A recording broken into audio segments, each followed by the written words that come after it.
www.mountainnews.org.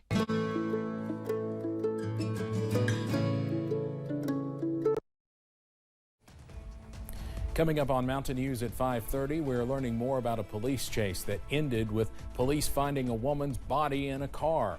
We'll have the latest on the investigation. And a former New Mexico State House candidate was in court today. He's accused of hiring hitmen to try and kill his political rivals. Plus, another week, another strong front pushing through the mountains. The latest on increasing shower chances coming up as Mountain News at 5:30 starts now. Dedicated to southern and eastern Kentucky, this is WYMT Mountain News at 5:30. Good evening, I'm Steve Hensley. We are continuing our live coverage in Laurel County today after police say they stopped a car on Interstate 75 that contained a woman's body. WYMT's Phil Pendleton is in London with the very latest. Phil. Steve, this was a very bad situation for a lot of drivers. It was felt all over this area. But the good news is Interstate 75 southbound has once again reopened to traffic. But here at the intersection of 25 and the Hal Rogers Parkway, we saw the impact of the traffic backups. But again, the interstate has reopened to traffic. Now, the interstate was shut down all because of a police chase that started in Richmond and ended in Laurel County, ended around the 43-mile marker. Police say the driver of a white SUV was seen driving carelessly. He stopped, but as officers approached, he took off again. It then went from Madison County through Rockcastle, then just south of Livingston. That SUV rammed several troopers. As police investigated, they found a dead woman in the back of the suspect's car. At this time, we don't know her identity. We don't know where she's from. And we have arrested one male. He is in custody.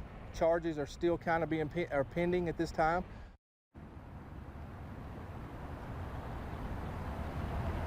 And again, there's a lot of unanswered questions about what exactly took place. We don't know where exactly the suspect and the victim are from. We don't know if the suspect and this victim are related in any way. And of course, a lot of unanswered questions, and we're still trying to find out more to all of those questions. Live in Laurel County, Phil Pendleton, WYMT Mountain News. All right, Phil, appreciate it. Thank you. Police say the suspect was injured and had to have glass removed from his eyes.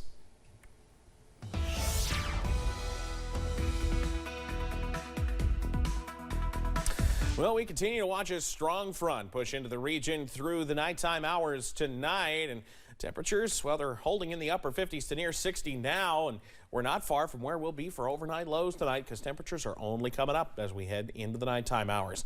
Look outside right now. Overcast skies dominate throughout the region. 57 over Triangle Park in downtown Hazard. UVA-wise, a hint of sunshine, but otherwise we are staying overcast. 52 the reading there.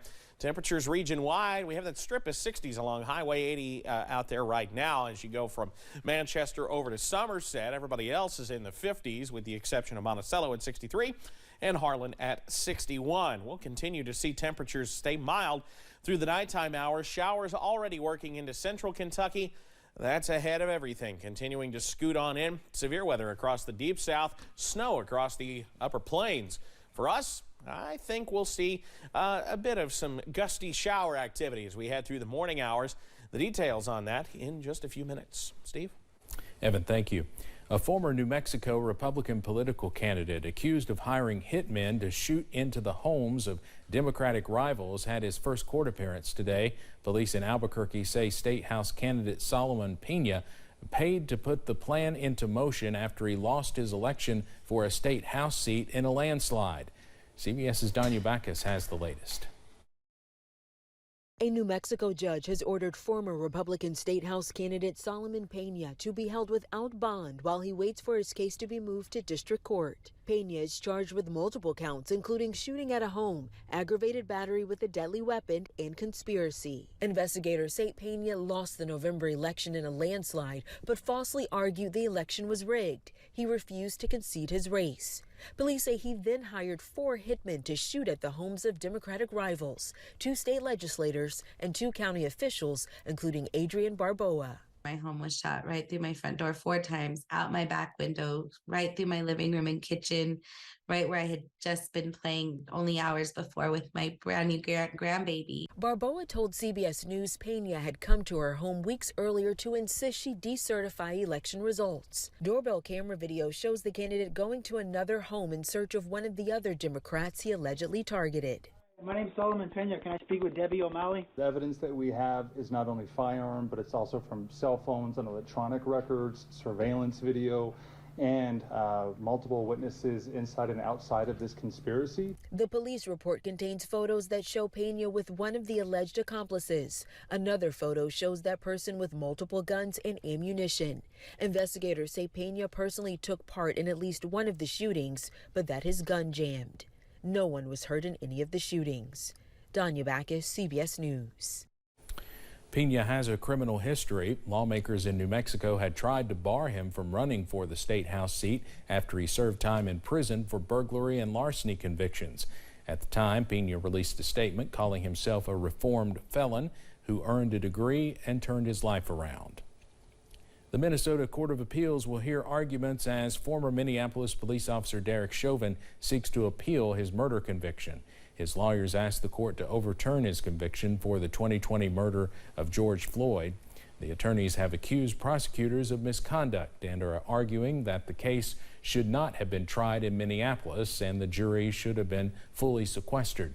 Chauvin was sentenced to 22.5 years in prison after video showed the then officer kneeling on Floyd's neck and back for more than 9 minutes.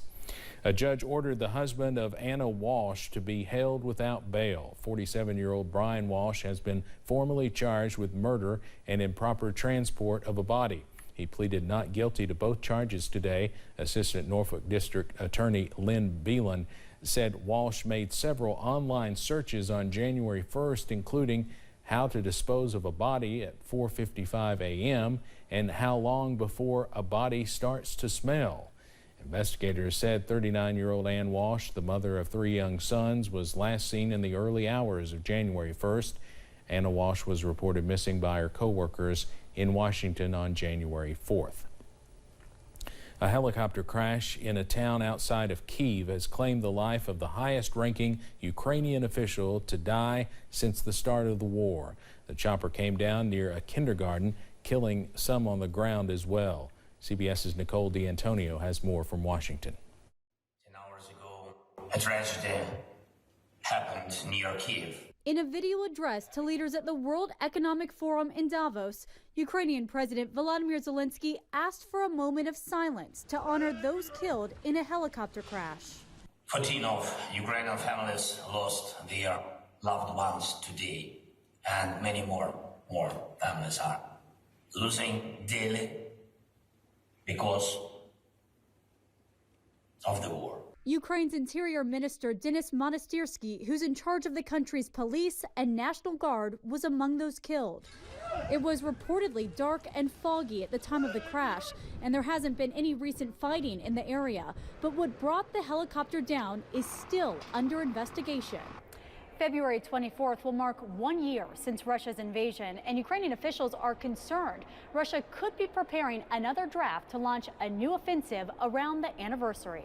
Zelensky asked world leaders to step up the supply of military equipment for his country. The supplies of Western tanks must outpace another invasion of Russian tanks. The Pentagon confirmed Ukrainian troops are here in the U.S. learning the Patriot missile system. That training will last for several months and train upwards of 90 to 100 Ukrainians on use of the Patriot missile system. The U.S. is also restocking Ukraine with artillery rounds, diverting them from a supply that was stored in Israel. Nicole D'Antonio, CBS News, Washington. The UK and Poland also recently announced that they will be sending more tanks to Ukraine for its defense.